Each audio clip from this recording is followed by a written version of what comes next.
T-minus 60 seconds and counting. We passed T-minus 60. 55 seconds and counting. Neil Armstrong just reported back. It's been a real smooth countdown. We passed the 50-second mark. Power transfer is complete. We're on internal power with the launch vehicle at this time. 40 seconds away from the Apollo 11 liftoff. All the second stage tanks now pressurized. 35 seconds and counting. We are still go with Apollo 11. 30 seconds and counting.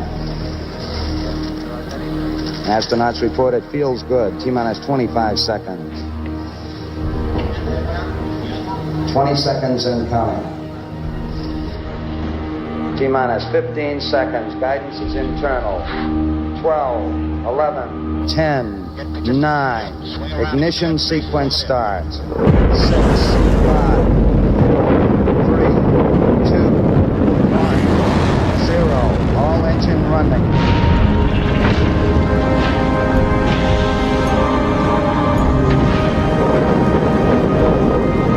Liftoff. We have a liftoff. 32 minutes past the hour. Liftoff on Apollo 11.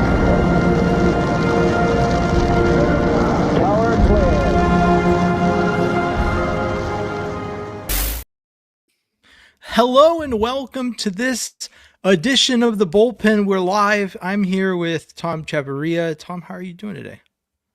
It's a Wednesday. We are closer to Sunday, which is right next to Monday. I'm good. I'm good, man. I'm excited. I already got plans to meet up with the guys, go take in some Monday Night Football out in the public. So excited about that. Just excited. James Roy and the Wild, ladies and gentlemen. Right, I know, right? Usually an at-home watcher. Thought I might get out and enjoy a little time out, you know. So excited about that. Excited about this game. This Prove It game is what I'm going to call it. Prove It in Primetime seems like the message that is out there right now. I don't know how much you buy into that. We'll start with that. How much do you buy into the fact that like the Texans winning this game would prove what we've already seen, or how important it is to win this game and all the narratives that are flying around about that?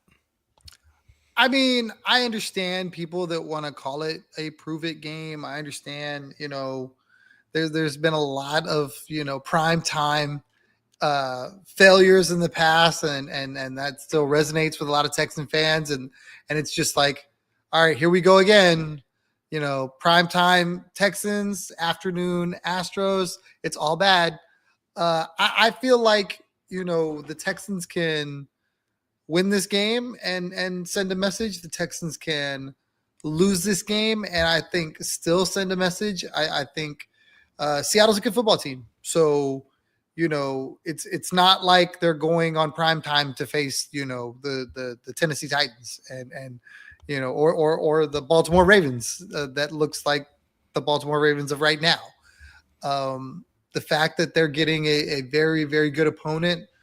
I understand people going, this is the spot. This is where they need to show they've arrived. They are one of the top teams. And I think they can play a very competitive football game and do that. I don't think they have to win, but I know you're a big believer in the sexy win. We must win and win well to send the message to the masses that we have arrived.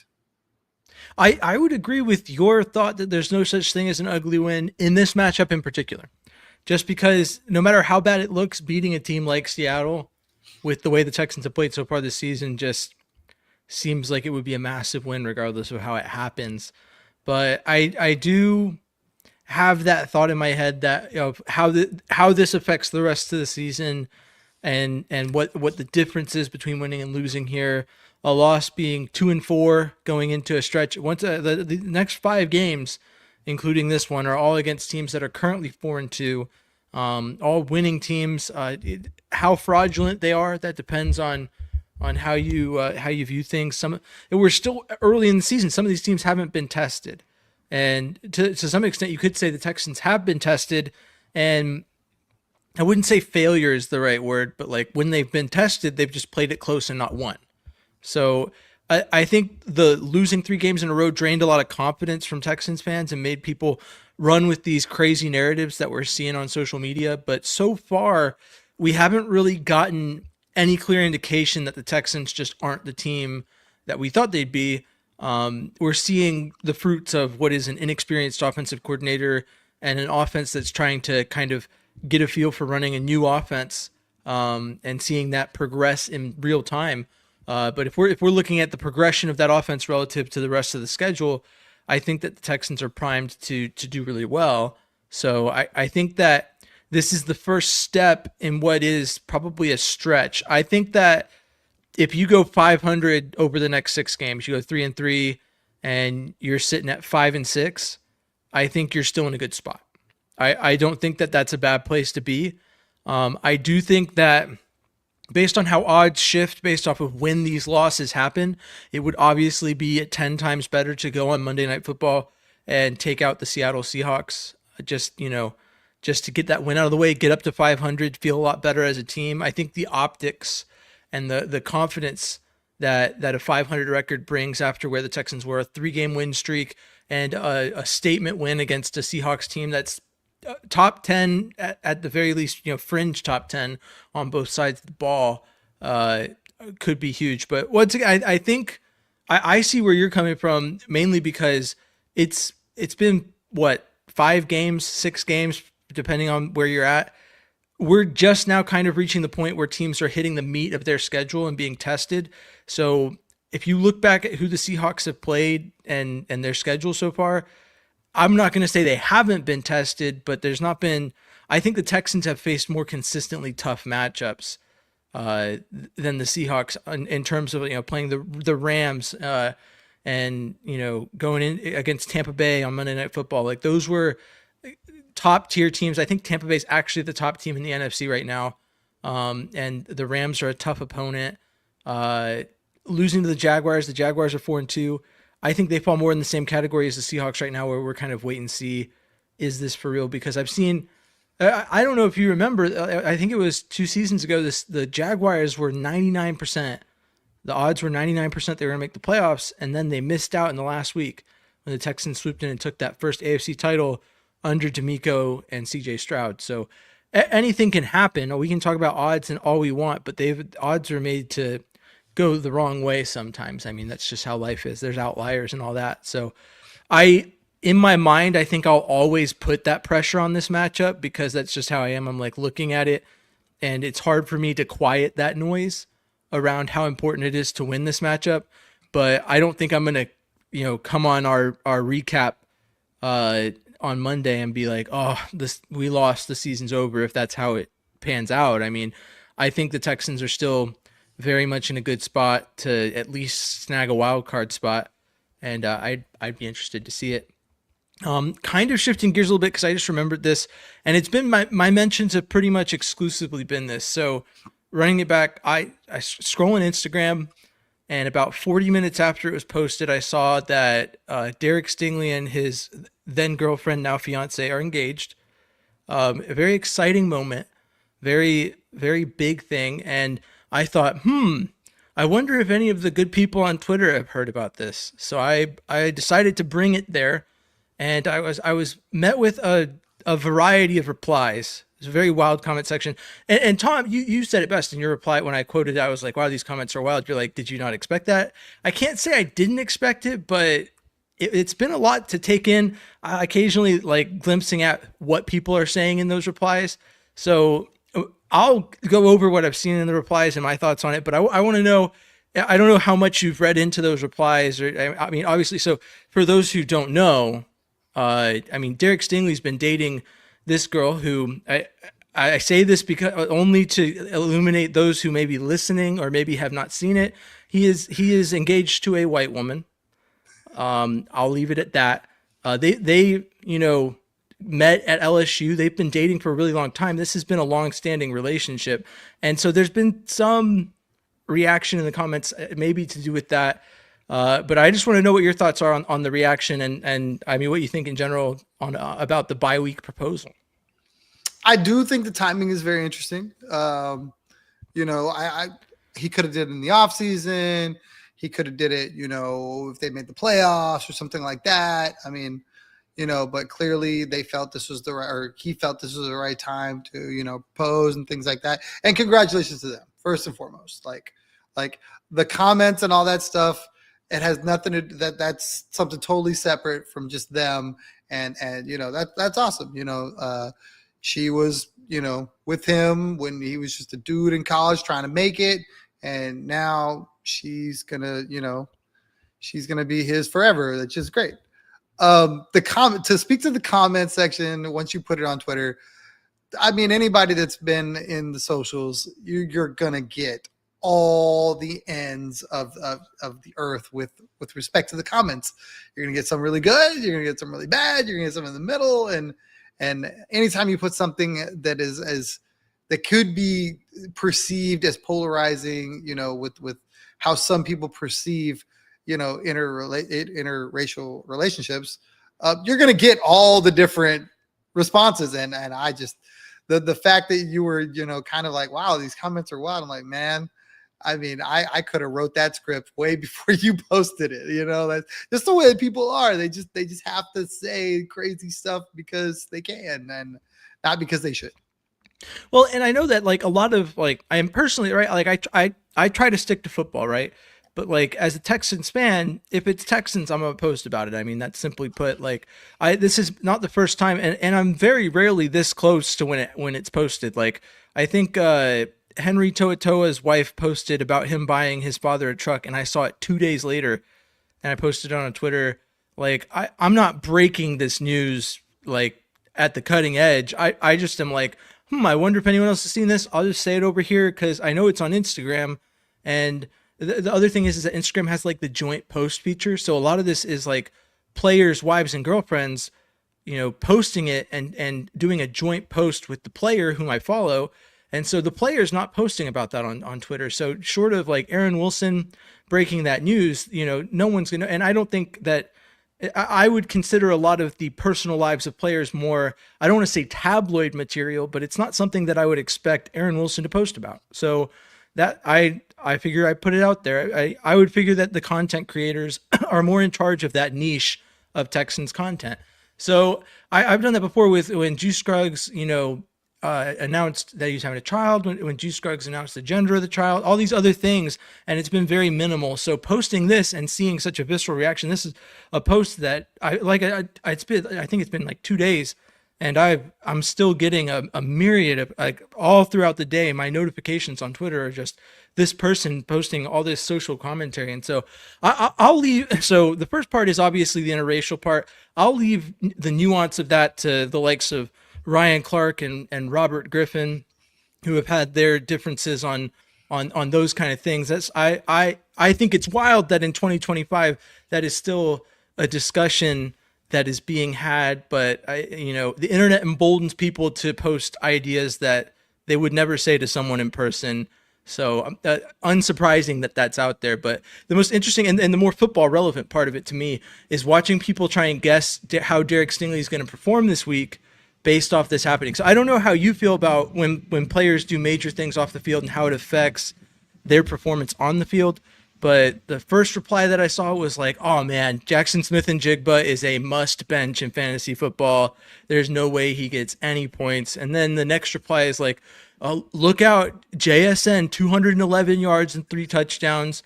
He is going to torch Derek Stingley. What do you think about that train of thought? Do you think that these personal events like are prone to make players better or worse on the field? Like, I don't know. I mean, it's not new. All in every sport, there are different things that are outside the lines that have a direct impact inside the lines. In baseball, guy has a kid, all of a sudden dad strength. Home runs go up, totals go up. In basketball, certain cities are very much party cities. Guys end up in those cities, they don't play well that night. And it's not like a one-off.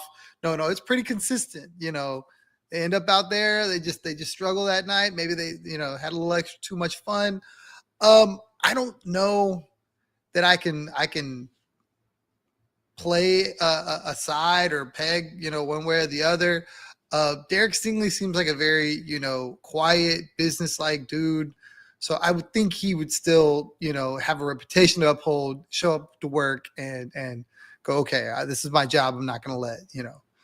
Now, that being said, if, he had a little extra cardio before he went to go play due to, this announcement, maybe his legs aren't as fresh as they would be otherwise.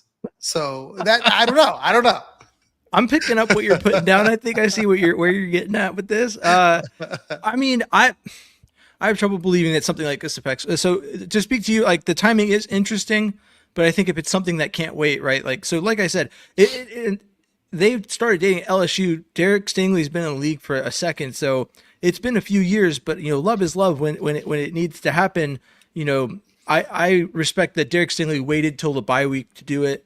I think that was smart. If he had done this in the middle of the season, like the day before a game or something, that's a whole different story. But the bye week's perfect. You got Jalen Nolan and Jaden Higgins out on a deep sea fishing boat out in Galveston. You got all these guys doing all this, all these fun activities, taking the bye week as their mini vacation. So why not propose to your longtime girlfriend and lock that down so that she can, while you're out there making generational wealth, she can go out and figure out how to spend it on this wedding that you're about to have in the off season. So, I mean, I think it's good timing. It gives her plenty of time.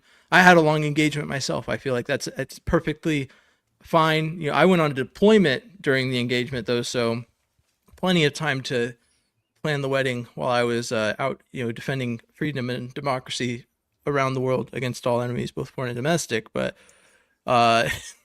anyway, I want to get into the Instagram chat real quick. We got HTX Drew 10 says, "What's up?" And he says, "Can you shout me out? I'm a big Houston Texans fan, please." And so shout out to HTX Drew 10 for coming in and commenting. I'll even answer your question first. Says, "I think if Nixon doesn't," or I think he means Mixon. If Mixon does Nixon, no, if Mixon doesn't come back this year, we're trading him. What do you think? So I'll preface this with this. There is the rumor, we haven't talked about it yet, the rumor that the Texans are one of the teams in the Breece Hall sweepstakes, which was interesting to me at first, given the fact that Nick Chubb and Woody Marks are doing so well. If this was a move that happened at the trade deadline, I would view it as building for the future, trying to get him on the team so you can lock him into a contract. The Jets, I think, have tainted what he is. He had a really good season, and I don't think the Jets have been able to quite use him properly. There's questions about fumbles, all kinds of stuff with Breece Hall. But with that card on the table, I think that shifts the paradigm a little bit on how the Texans view Joe Mixon coming back this season and how they view his future with the team. So how do you feel about the prospect of like Joe Mixon's future if, things pan out this season and he doesn't play? I think they have a potential out with him. So I don't know that they would trade. I mean, they could trade him, and then recoup something back, or they could just all out just cut him. To me, I mean, it really just depends on the severity of whatever he's got going on, right?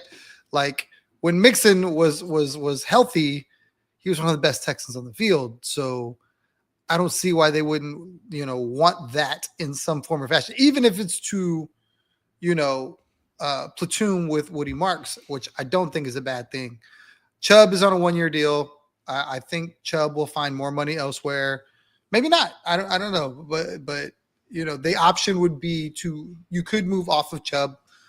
I get the Breece Hall stuff. I do. This has become, Iowa Cyclone South. I get it. But I just can't see it. I just can't. I know they asked Hutch about it, and Hutch would be like, "Yeah, that was my ex-teammate. Yeah, bring him." And what's he supposed to say, right? I don't know. Like, to me, you made a valid point. What's the point of upsetting the apple cart right now? You've got Chubb, you've got Woody. They're a good 1-2 right now. I think they cover both aspects that you want to cover in your running game. A guy that can catch the ball out of the backfield, a guy that is a tough runner in between the tackles. So what's the point of messing with that? I think I've said this on social media. I've said this on here. I think they have more pressing concerns than running back.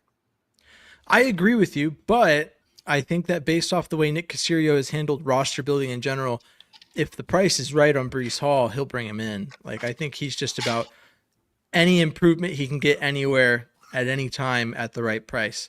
But I think the key term is the right price. And I think with as many teams are involved, I'm just prepared for another team to have, to pay the higher price to get him. I think that the Chargers are one of the teams involved. The Chargers already lost, what's his face, Najee Harris for the season. Marion Hampton's on IR for at least 4 weeks. I think that's a team that might, in the next week or two, be willing to shovel over some, larger amount of draft capital to get the return of what is Brees Hall. And to speak, a lot of the feedback I got after I said, Brees Hall and Woody Marks as the Texans running back room would be great for the future. And a lot of the feedback was like, why would we want Brees Hall? He's a turnover machine. He's got his flaws. I look at it this way. I mean, Caitlin Clark is a turnover machine, but you think the Indiana Fever like playing without her on the court? Like, Brees Hall is a good running back, and I think it comes back. It's actually more similar to the Dameon Pierce situation, where I think Brees Hall has been chasing a rookie season that was truly great, that was ended early by injury, and he's had not like exactly like Dameon Pierce, because he's definitely, I think, shown more flashes of it and has probably put together a better resume on paper. But at the end of the day, the Texans, any team that makes a trade for Brees Hall is looking to get rookie season Brees Hall. And that's a guy who has not consistently seen the field since then. So, I mean, the question is, are you willing to take the risk on that? The Texans took the risk on what they were going to get out of Nick Chubb, and so far it's been serviceable. And I mean, we said all offseason long, if the Texans got half of what Nick Chubb was, it would be good. And I think that he has shown in a way that's been especially nice, with the Joe Mixon injury progressing to season-ending status over the course of the offseason, slowly in a weird way. But yeah, I mean, I think I wouldn't be mad at acquiring Brees Hall as long as the price is right. I view it the same way. I think a lot of people think that Nick Caserio views roster building, which is that if the Texans give up a third, fourth round pick to get Brees Hall, I'd be like, man, that is a pick that could have been used on like a really solid rookie offensive lineman. It could have been used on, there's other needs the Texans have that could be fulfilled in the draft. Like, I don't see why that pick is better used traded for Brees Hall. You've already invested an extra third round pick or a third round pick in trading up to get Woody Marks, and then now you're just sinking a lot of draft capital into that. Whereas, if it's an issue of like, obviously his cap number is one thing, but I mean, the salary cap's not real. Nick Caserio can work around that. But I can't recall where he's at on his rookie contract or how much, if he's going to be a rental that would be up by the end of this season or next season. But depending on that, I mean, the trade-off could be a fifth, sixth, or seventh round pick. If you gave up a sixth round pick to bring in Brees Hall, I mean, like Scott here is saying, Brees Hall would be a luxury and not a necessity. I agree with that, but to that point, if you're getting him out of the bargain bin, is it really a luxury? I mean, it is a luxury having him on the roster, but if you're getting the potential of Brees Hall from a few years back for a sixth round pick, I think you make that trade every time. And so that's why the Texans are linked to it, I think, personally.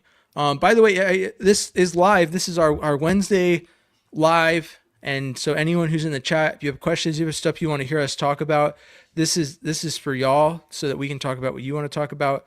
I'm keeping eyes on the chat. If we don't immediately get to it, it's probably because we're rambling, or I'm rambling and Tom is waiting for me to finish rambling. But we're here to talk Texans with y'all. So if you have anything you'd like to hear spoken on, please feel free to drop it in the chat. We got R3C_Isaac. Who y'all got Monday night? Obviously, I think both of us have the Texans, but I mean, full disclosure, we've recorded our preview for the matchup, and one of us did not pick the Texans in our score prediction for the week. I'll leave that for when that drops. So make sure later this week, Friday, the preview episode for this matchup drops. Tom and I will be talking about the matchup, what we think about it, and get a little more insight into what we're thinking in terms of how the Texans are going to do this week. But I mean, I'm excited to see him in prime time. It's going to be a good time. Let's see. Breece Hall would be an addition. An addition. I think a good addition. Comes down to draft compensation that would be required. I agree with you, Scott. Thank you for that comment. Let's look at the Texans this week. Let's look at the offensive line. Real quick. Oh yeah, you got it. Breece Hall's contract situation. He will be a free agent at the end of the year. Okay, so you see, a 6th or 7th round pick is probably the most that I would spend on it. I think the Chargers, if I'm the Chargers, let's shift our mentality. If the Texans were in the same situation the Chargers are in, I'd drop a 4th round pick today to have Breece Hall in the backfield for the rest of the season. Knowing that he'd pair with Omarion Hampton and that you're already down Najee Harris, bring him in. Would you do that only if he would sign an extension? Or would you do that and then negotiate in the offseason? Obviously, if at all possible, I'd like to have an agreement that he's going to sign an extension with the team. And I'm not sure of the Chargers cap situation. I'm speaking to the Texans cap situation. If Breece Hall is moving, there may be too much value on his future extension, and I might want to see it out. I might want to see it play out before I'd want to be, hey, we'll negotiate in good faith after we've seen you play on our team, because we don't want to give you a contract extension before we've seen, if it's really just the Jets effect. Like in similar way that like Garrett Wilson with those like aura killing sleeves that I like to call him. He has like Chad Pennington like sleeves on as a wide receiver. It's crazy. Like tuck them in, man. Like good grief. You look like it's lacking in all aerodynamics. It's just a very, I don't know. I maybe that's me. I have some boomer complaints. Maybe that's just like a younger complaint on my part that he doesn't look cool in his uniform. It's not football related. I mean, look good, feel good, play good, right? So there is that. And if he thinks he looks good and feels good about it, that's one thing. I don't feel good about the way he's decided to wear the sleeves on his uniform.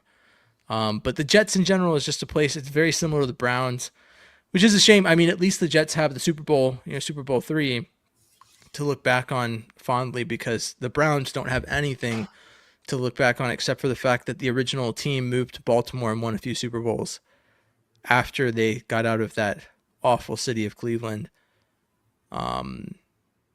Yeah. Anyway. All right. I'm going to check the Instagram comments. There's nothing there. Sweet. I do want to talk about the offensive line with the rising of Ed Ingram.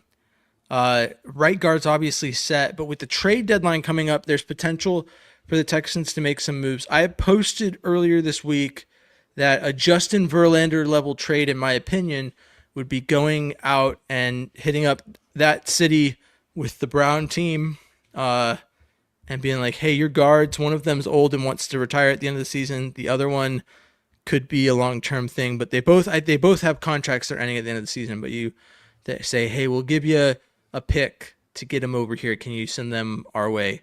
And I would love to see Nick Caserio execute a deal like that. Laken Tomlinson, Juice Scruggs, both have been varying degrees of not good enough at the left guard position. And I think that if that acquisition could shore up the offensive line to an extent where this offense could sustain consistent success. I specifically like Joel Bitonio. I think that he actually plays left guard. Wyatt Teller's a right guard, and from what I got in my comments on Twitter, his time as a left guard in Buffalo before he got out to Cleveland did not go very well. So I think that him at left guard could still be better than what we have. I just don't know if I'd pay as much, and I think he's the one who's looking to retire at the end of the season. So at least that's what people are predicting. But all that to say, what are your thoughts on a potential move at the trade deadline to shore up left guard? Because it feels like there's never that opportunity, but it looks like it could be a thing with how bad the Browns are this season.